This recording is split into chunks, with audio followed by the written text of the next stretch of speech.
Hi everyone, my name is Lisa Norden and today we're going to talk about wetsuits. I have quite a few questions with putting on the wetsuit.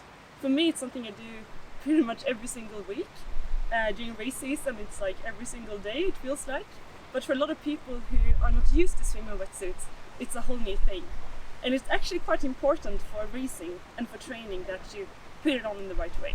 So I'm going to give you a few tips today. First one, you want to make sure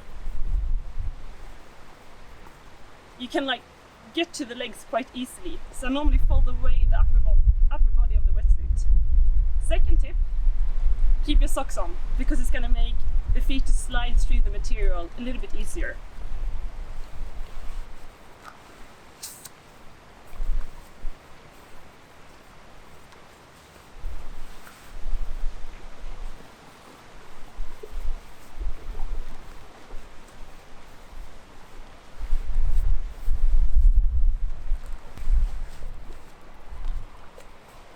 With a wetsuit, you probably received a couple of gloves.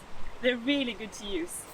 If you don't have them like me today, use your fingers, not the nails, just the fingers. So you want to be a little bit careful with the fabric. If you put your nails through, it's really easy that you're going to get cuts in the wetsuit. So make sure you treat it like it's very, very fragile material. The trick with the wetsuit is you want to start from the bottom and move upwards. So you can't start with the shoulders and the upper body before you have the legs in a good position. I know kind of where I want my legs to end, so that's my starting point. I know this is a good place for them, and that's going to give me a good length of the upper leg. So this is where I'm happy. This part, I'm going to move it upwards, so I don't have any folds around the legs.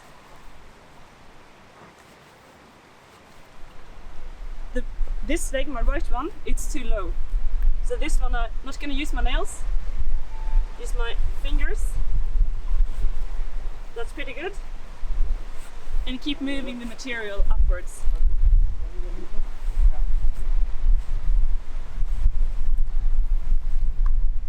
So the first crucial place of the wetsuit is the crouch.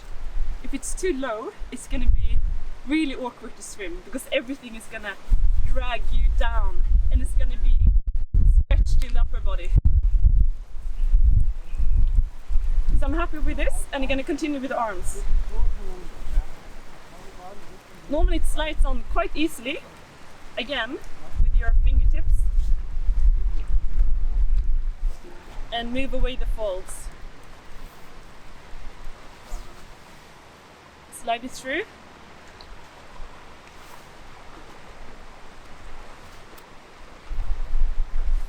The second crucial part of the wetsuit are the shoulders, because here are all your mobility and your flexibility. If they're too low down, they're going to pull on your shoulders, and it's going to feel harder when you swim.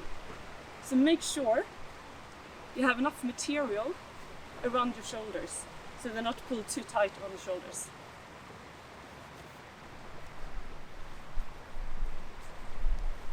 And if you are racing, make sure you have enough time to put on the wetsuit. You don't want to be rushed doing this. I've seen a lot of people with a few minutes to go to the race being super rushed, and you're probably not gonna get it on properly. So now what I'm doing is I'm moving just a little bit extra material up around the torso, because I don't want it to pull me down. I want to be quite free here. I'm quite happy with the arms. A little bit more on the shoulders. And when the wetsuit sits alright and it's a good fit, it should be fairly easy to close. But if you have a friend or a partner or someone with you, ask them to close it for you and to make sure it's zipped up properly. Another good tip here, because you don't want anyone during the race to pull the zipper down for you. So I always put it over, I lock it, and then I leave it down. So if someone would grab it during the race, I'm pretty sure it's closed and it's not going to unzip. There's two more tips that's easy to forget when you swim. if you're in salt water, body glide. Because this part here, this part of the neck is going to get really scratched, especially when you start looking up to see the buoys, because you get a fold and the material of the neck is going to rub just a little bit. So I would put on body glide around my neck, and for a lot of people, under the arms it's very safe. So if you know where you're chafing, it's just a little bit of body glide for that. Second tip, if you swim with a watch, for training, because I want to see how long I swim, how far, I put it on top of the wetsuit, which I can actually see during the swim if I look at it. If I'm racing and I'm gonna run up, pull it off, I want to have the watch under the wetsuit arm. I'm not gonna look at it when I'm swimming, but I want to have it there for the bike and for the run. But I also want to be able to pull it off. And if it's on top of the wetsuit, it's gonna lock the arm. So make sure it's underneath. And that's my tips for you today. I hope you enjoyed, and good luck with your wetsuit.